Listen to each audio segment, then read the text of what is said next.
My brothers and sisters, many of us exhaust ourselves trying to please everyone around us. We pick up every call, reply to every message instantly, say yes to every request, and we think this makes us kind. But in reality, it often leaves us drained, unappreciated, and sometimes even disrespected. The truth is, when you are too available, people begin to take you for granted.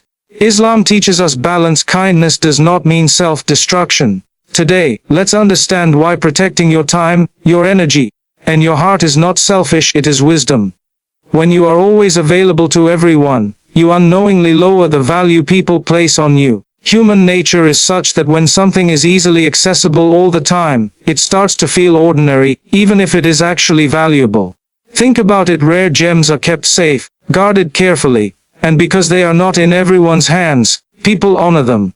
But if that same gem was lying on the street, where anyone could pick it up at any time, would people still see it as priceless? In life, your time, your presence, and your attention are your gems. When you give them away without limits, people start to feel entitled to them. They no longer see your effort or sacrifice. They just expect it as normal. There are moments when your phone rings, and you rush to answer, because you fear disappointing someone. You reply instantly to every message, even when you are busy, tired, or mentally drained. Slowly, without realizing, you teach people that your time belongs to them, not you. And when they get used to this, the day you are unable to respond or fulfill their request, they become upset. It is not because they are necessarily bad people, but because you have conditioned them to believe you are always available. This cycle makes you feel unappreciated, used, and sometimes invisible. You might even start to wonder why people don't value the sacrifices you make. But the reality is, they have stopped seeing your actions as sacrifices. They see them as your duty. Being constantly available also makes people unconsciously lose curiosity and excitement about you. Psychologically, humans are wired to appreciate what is scarce. If someone can access your time, attention, and energy whenever they want, there is no mystery, no pause that makes them think, I hope they are free, or, I should be grateful for this time.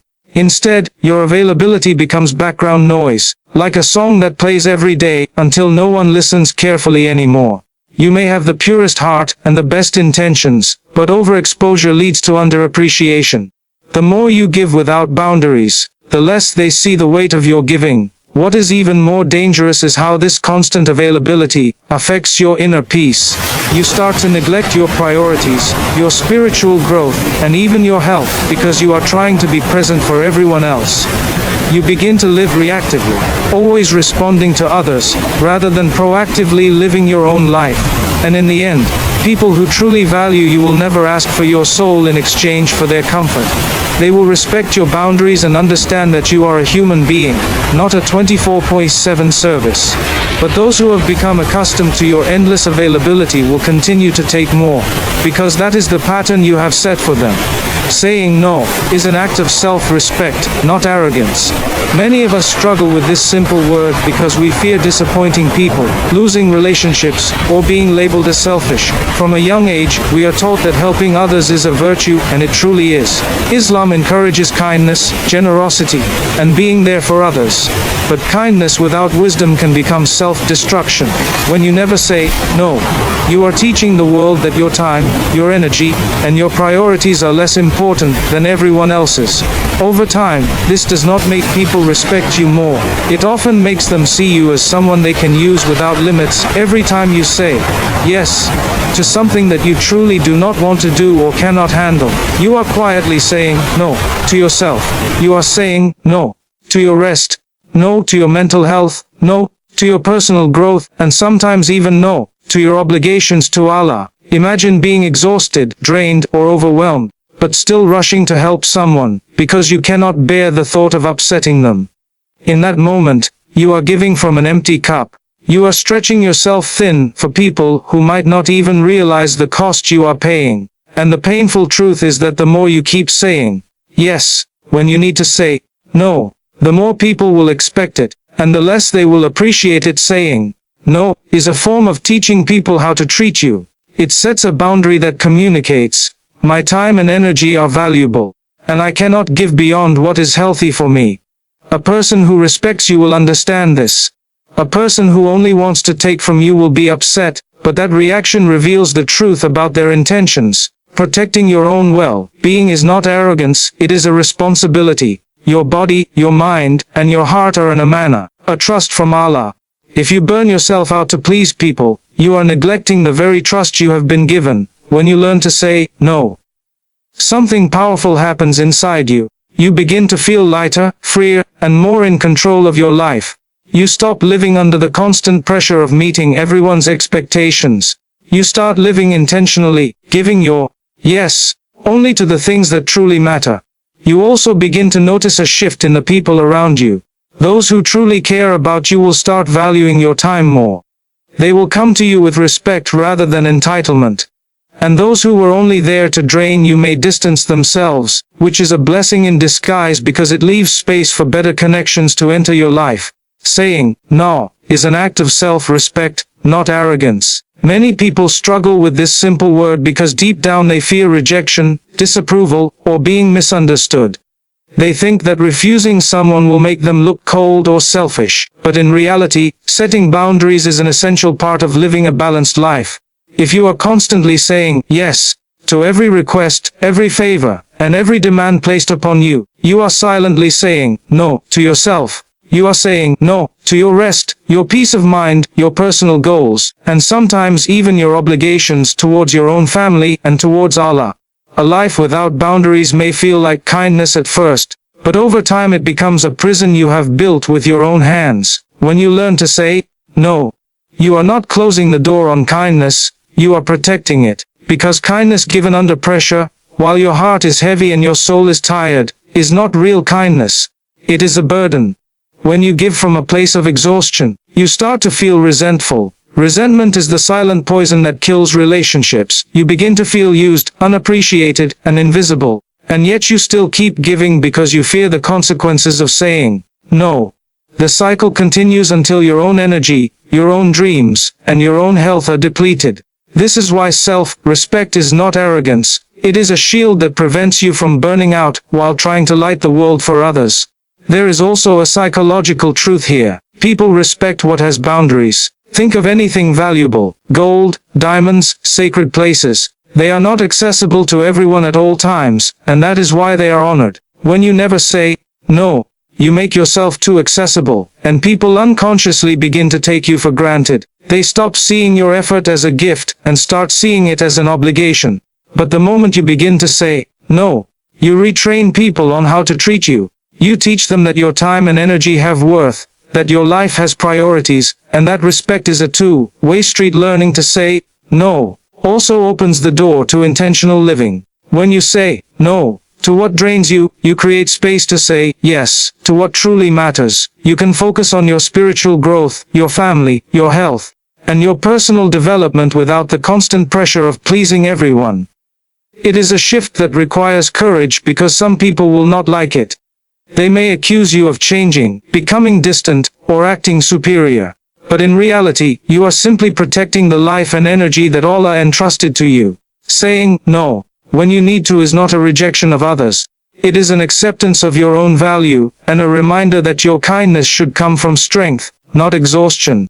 Overgiving often leads to silent resentment. At first, it may seem like giving endlessly makes you a better friend, sibling, spouse, or colleague. You convince yourself that the more you sacrifice, the more people will love and appreciate you. You take on their burdens, solve their problems, and show up even when you are exhausted. But deep down, a quiet storm begins to form. Each time your effort goes unnoticed, each time your sacrifice is taken as normal rather than special, a seed of resentment is planted in your heart. This resentment is rarely expressed out loud. Instead, it quietly eats away at your joy, leaving you drained and questioning why no one seems to care as much as you do. Silent resentment is dangerous because it builds up in the shadows of your generosity. You continue to say yes, even when you are tired because you fear that saying no will disappoint people or make you seem unkind.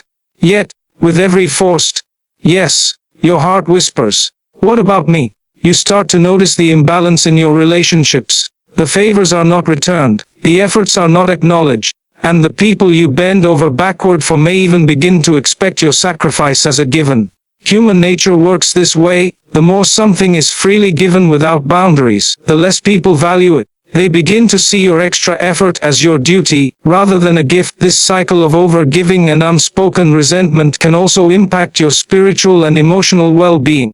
When you are constantly running to serve others, you often neglect your own needs, dreams, and even your connection with Allah.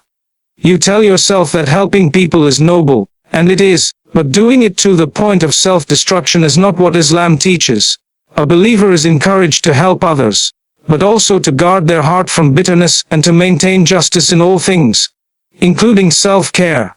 When you ignore your limits for too long, your heart starts to feel heavy. You may smile on the outside, but inside you feel unappreciated, overlooked, and sometimes even used. That is the silent pain of overgiving eventually. This unspoken resentment can spill over into your interactions. You may find yourself snapping at small things, avoiding calls or messages, or feeling secretly annoyed when someone needs your help.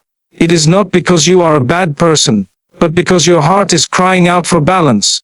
Resentment is your inner alarm telling you that your boundaries have been crossed too many times, often by your own choice to keep giving without pause. Breaking this cycle requires awareness and courage. It means recognizing that true generosity comes from a full heart, not an exhausted one. It means understanding that your value is not measured by how much you tolerate, or how much of yourself you give away for free. Your energy and time are trusts from Allah. Use them wisely. Every breath you take, every hour you live, and every ounce of energy you carry is not truly yours. It is an amanah, a trust from the one who created you. Yet, many people treat their time as if it is unlimited and their energy as if it can never run out. Of their warmth should be. They give themselves away to everyone and everything without considering that they will be held accountable for how they spent the blessings of life.